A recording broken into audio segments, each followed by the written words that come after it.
Have you ever wanted to do something different in gardening that you knew everyone else was doing, but you were afraid because you just hadn't done it before?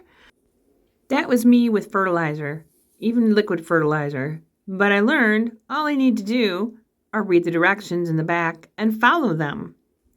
So this particular liquid fertilizer is a balanced feeder, a 10-10-10. Don't ask me what the numbers mean, but it does say shake well before use. And it tells me exactly how much to put in. So if I'm going to do it each time I water, it's only an eighth of a teaspoon.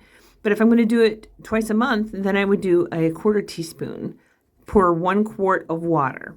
So this is what an eighth of a teaspoon looks like. It's very small. And again, that's for 1 quart. Well, my milk jug has 4 quarts in the gallon. So I know I have to times that by 4, which actually equals 1/2 of a teaspoon. I know there's a little bit of math, but it's okay. And make sure it's a teaspoon and not a tablespoon when you go to put that in. Most bottles have a protective seal that you have to remove first. Then you put the lid on tight again and shake it really, really well. This one has a pop top lid, which is super easy for pouring slowly, very slowly into your measuring spoon. It comes out a little bit thick. Oops, don't miss. And then don't be in a hurry. Take your time and pour it into the milk jug. These are the instructions I give to myself. Let me show you what it looks like in the spoon. See how it's colored? Well, that means the water is going to be colored as well.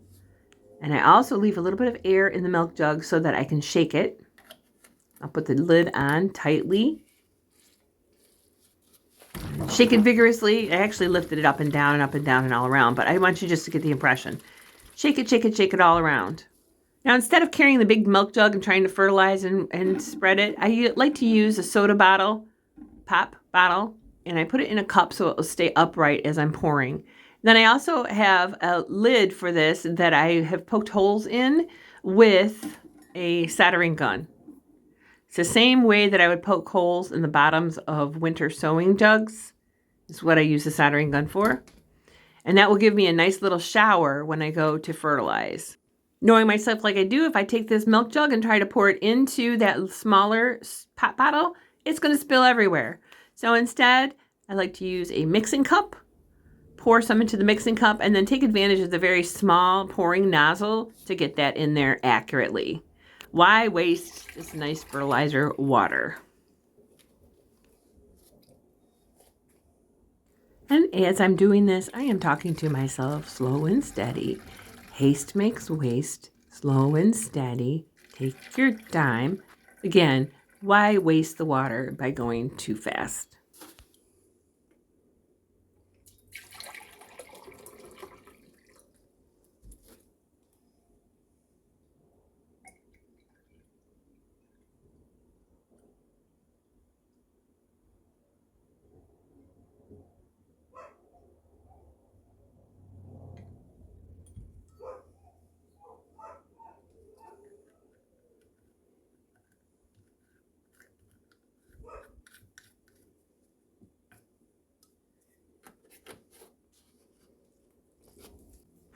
And here is a crucial safety step.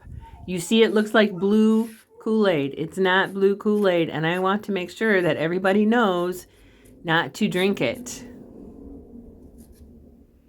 Because I can store this in the refrigerator until I'm ready to use it and then just bring it out and make it room temperature. But in the meantime, I don't want anyone getting poisoned. You know, not about that life.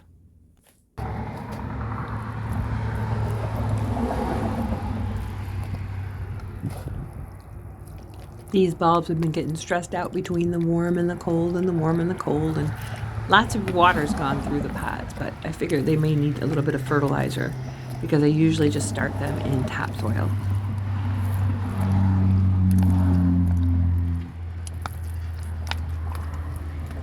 How about you? Do you use liquid fertilizer?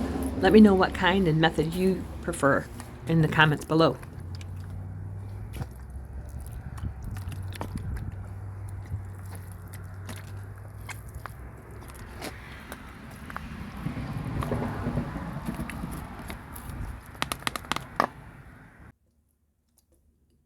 I really like how directed I could be with the liquid, and that the pop bottle is not very heavy for me to lift and move around.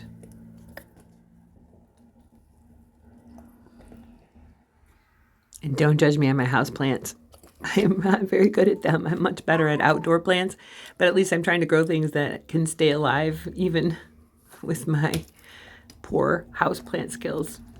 But feel free to give me your comments, suggestions, helpful tips, and let me know what kind you use. This has been Tammy Lowe, the Lazy Northern Gardener. Thanks for watching, and if you liked this video, you might like the next one coming up too.